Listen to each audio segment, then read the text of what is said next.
सब स्वराज के खास कार्यक्रम ऑपरेशन के पाठक में आप सबों का स्वागत है। मैं हूं संतोष सिंह और आज हम ऑपरेशन के पाठक में बात कर रहे हैं ये जो बीपीएससी से जो शिक्षक की बहाली हुई है, उस बहाली में जो चीजें जो प्रक्रियाएं अपनाई जा रही हैं वो प्रक्रिया अपने आप में अद्भुत है।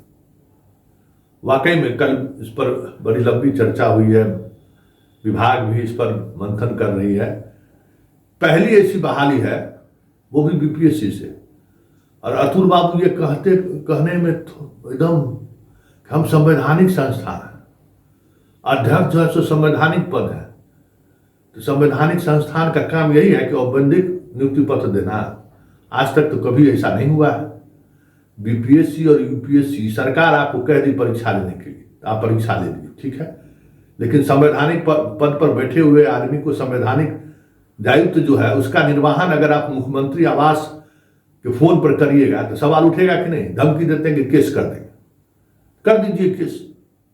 अरे कोई अगर ये सवाल खड़ा कर दिया, 8-10 लोग इस तरीके का सवाल खड़ा कर दिया तो उसका कोई मतलब है? भाई स्टूडेंट है, व्यथित है, फेल हो गया होगा, मन में उसको लगा होगा, उसको आसपास में लगा होगा कि हमसे कम पढ़ने वाला लोग भी जो है सो मास्टर बन गया है, अब उसकी वजह तुक्का उसका 20 को सही हो गया होगा, ये थोड़ी समझ रहा होगा। लेकिन आप केस करने का धमकी दे रहे हैं तो दीजिए। तो आप संवैधानिक पद पर बैठे हुए हैं तो संवैधानिक निर्वाहन आप नहीं कर पा रहे हैं। कभी बीपीएससी ऐसी बहाली की है? ये बताइए ना कि आप जो औपबंधिक नियुक्ति पत्र दे रहे हैं, ये तो कभी नहीं किया है। बिना कागज जांचे हुए भेज दिए। ये सब जो प्रक्रिया आप अपनाए हैं, ये प्रक्रिया जो बीपीएससी और यूपीएससी का जो संविधान में जो प्रावधान है गठन का, उस प्रावधान में क्या है जरा अतुल बाबू पढ़ लीजिए। जब आप कहते हैं, जब आप अपने राइट की बात करते हैं तो ड्यूटी की भी बात करिए, कर्तव्य की भी बात करिए, तब ना बात बनेगी। आपका क्या कर्तव्य है? सरकार कह दिया हम ले लेंगे, भाई लेंगे तो उसका कोई मानक होगा ना। आपका संवैधानिक इंस्टीट्यूशन को किस तरीके की परीक्षा कंडक्ट करना है, क्या करना है, नहीं करना है, सब प्रावधान रहा है ना। तो चले आप 4th ग्रेड के बहाली में, 3rd ग्रेड 4th ग्रेड है ना, उसकी बहाली करने चले हैं। चले हैं कि ये कहने के लिए कि संवैधानिक संस्थान पर बैठे हुए हमको लोग कोई कह नहीं सकता। खैर चलिए, वो बातें अलग है, चलिए केस करिए, जो करना है करिए। लेकिन बड़ा सवाल ये है कि जिन तरीके से ये शिक्षकों की बहाली हुई है, अब हो रहा है कि जब आपका स्कूल में पोस्टिंग होगा उस दिन से आपको सैलरी मिलेगा। कहीं देखे हैं ऐसा? कोई नियम है? वो ट्रेनिंग कर रहा है, उसका कोई मतलब नहीं है।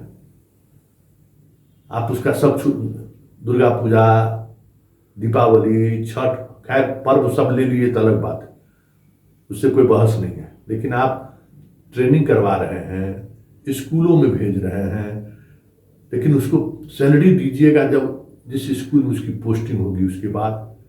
तो जो 1 महीना वो जो काम किया उसका कोई मतलब नहीं है। ये सवाल जब खड़े होने शुरू हुए हैं तो एक और सवाल सामने आया। वो सवाल ये है कि जितने इस तरीके के शिक्षक बहाल हुए हैं, चाहे वो नियोजित हो वाले हो 28,000 वाले, या जो फ्रेश बहाली हुई है, सारे लोगों का डॉक्यूमेंट्स वेरिफिकेशन होगा और आपको लिख कर देना होगा। और लिख कर दिया भी जा रहा है कि अगर हमारे डॉक्यूमेंट्स में कोई गड़बड़ी पाई गई तो सिर्फ नौकरी ही नहीं जाएगी, आप पर एफआईआर भी दर्ज होगा और उस एफआईआर में कॉन्स्पिरेसी की धारा भी लगेगी। आजीवन दीवार तो हो ही जाइएगा किसी भी परीक्षा में शामिल होने से, जेल जाने के लिए भी तैयार नहीं है। अब इस तरीके की तैयारी चल रही है कि भाई डॉक्यूमेंट्स वेरिफिकेशन में ये चीज़ें अगर आप देने में सक्षम नहीं रहे तो फिर आप कार्रवाई के जज में। तो ऐसे जितने सीटेट पास करने वाले लोग हैं उनकी स्क्रूटनी शुरू हो गई है। जो ग्रेजुएशन कहाँ से किए, ग्रेजुएशन का जो आपने जो सर्टिफिकेट लगाया है उसका वेरिफिकेशन शुरू हो गया है। और एक पहले अभी पटना मुख्यालय स्तर पर है जहाँ काउंसलिंग हुआ है वहाँ, और काउंसलिंग के बाद अब शिक्षा विभाग में एक अलग तरीके जो डीपीओ स्थापना है उसमें एक सेल बनाने की बात हो रही है और हर जिले में 2000 3000 से लेके और मैक्सिमम 7000 तक स्टूडेंट गए हैं, नए नियुक्ति वाले हो या नियोजित वाले हो, उनका डॉक्यूमेंट्स वेरिफिकेशन होना है। 1 महीने का समय उन लोगों ने लिया है। सारे विश्वविद्यालय से पत्राचार ही नहीं, अब सदैव भी जाने की बात हो रही है कि अगर किसी विश्वविद्यालय में से जुड़े हुए 100 से अधिक छात्र अगर कंप्लीट किए हैं तो वहां सदैव जाइए, ऑफिशियली जाइए और बंद लिफाफे में सारे डॉक्यूमेंट्स को विथ रजिस्ट्रार के थ्रू वेरीफाई कराकर बंद लिफाफा में आप लाकर शिक्षा विभाग के अधिकारियों को सौंपें। ये प्रक्रिया जब तक पूरी नहीं होगी तब तक इन लोगों की स्कूल का जो बाकी जो औपबंधिक वाला जो चीजें हैं वो चलती रहेगी। और हमें लगता है कि कम से कम स्कूल के में जाने के बावजूद भी ये प्रक्रिया इतनी जल्दी खत्म होने वाली नहीं है। लेकिन विभाग इस बात को लेकर सचेष्ट है कि पहली वाली स्थिति न रहे कि फर्जी डिग्री से लोग बहाल हो गए। फर्जी डिग्री वाले बहाल न हो, इसके लिए जिस स्तर की स्क्रूटनी हो सकती है उस स्तर की स्क्रूटनी को लेकर विभाग ने मन बना लिया है। और जितनी सर्टिफिकेट उन्होंने दिया है, चाहे रिजर्वेशन को लेकर सर्टिफिकेट हो, आर्थिक आधार पर पिछड़े से जुड़े हुए सर्टिफिकेट हो, जो भी निर्धारित सर्टिफिकेट, लगभग 14-15 सर्टिफिकेट है, वो सारे सर्टिफिकेटों का वेरिफिकेशन होगा। आप टीईटी पास है कि नहीं, एसटीईटी पास है कि नहीं, क्योंकि बिहार में कई ऐसे शिक्षक थे जो एक टीईटी का पास और उस पर 5-5, 6-6 जगह लोग नौकरी कर रहे थे, ये नियोजित शिक्षक जिसको हम मास्टरवा करते हैं। उसका तो इलाज हो ही रहा है, कल उस पर विस्तृत बातचीत होगी कि अभी तक उस पर हुआ है क्या। लेकिन इसी तरीके की चीजें यहाँ भी सामने आ जाए उसका भी ख्याल रखा गया है, क्योंकि अतुल प्रसाद जो भी कह लें कि भाई हमने वाकई में उन्होंने बहुत अच्छे तरीके से एग्जाम कंडक्ट किया है, लेकिन सेंटर पर बहुत सारी चीजें खेल हुई है, ये धीरे धीरे बातें सामने आ रही है। और अभी तो जांच जारी है ना कि जो काउंसलिंग में शामिल नहीं हुआ उनका और जो परीक्षा पास किए हैं उनका, दोनों का रिश्तेदारी तो देखिए। और उन तमाम लड़कों को मेरा आग्रह है कि आप ऐसे चीजों को उजागर करिए।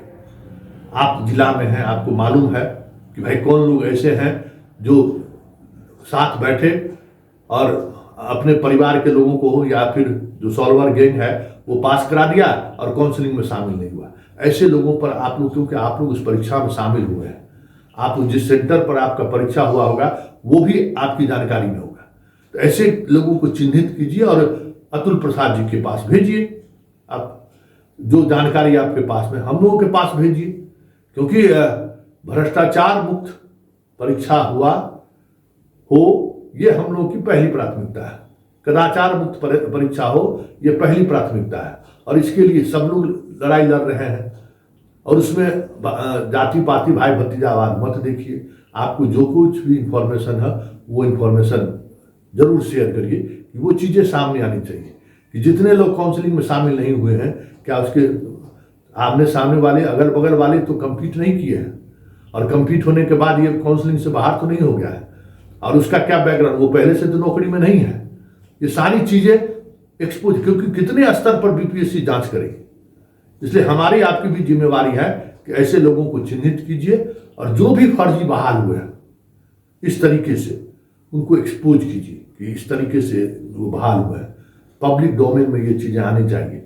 आप सीधे किसी संगठन पर आरोप मत लगाइए, लेकिन परीक्षा केंद्र पर अगर इस तरीके की चीजें आई हैं और ये चीजें धड़ल्ले से होने की बात अगर आ रही है तो आप एविडेंस के तौर पर चीजों को सामने लाइए, तब आप मजबूती के साथ लड़ सकते हैं, तब आपकी लड़ाई में मजबूती रहेगी। वैसे तमाम बहाल शिक्षकों को लेकर जो प्रक्रिया अपनाई जा रही है, भले 3 महीने बाद ही वेतन सही क्यों ना, लेकिन हर एक शिक्षक की नियुक्ति, हर एक शिक्षक का प्रमाण पत्र सही है, सही व्यक्ति हैं, ये जरूरी है। और इसके लिए अगर शिक्षा विभाग कुछ समय भी ले रहा है तो वो समय देने की जरूरत है, क्योंकि ये इसी की वजह से अभी बिहार में हजारों हजार फर्जी शिक्षक बहाल होकर बरसों से वेतन उठा रहे हैं। कम से कम ये स्थिति तो इस तरीके की बहाली के बाद तो नहीं होगी।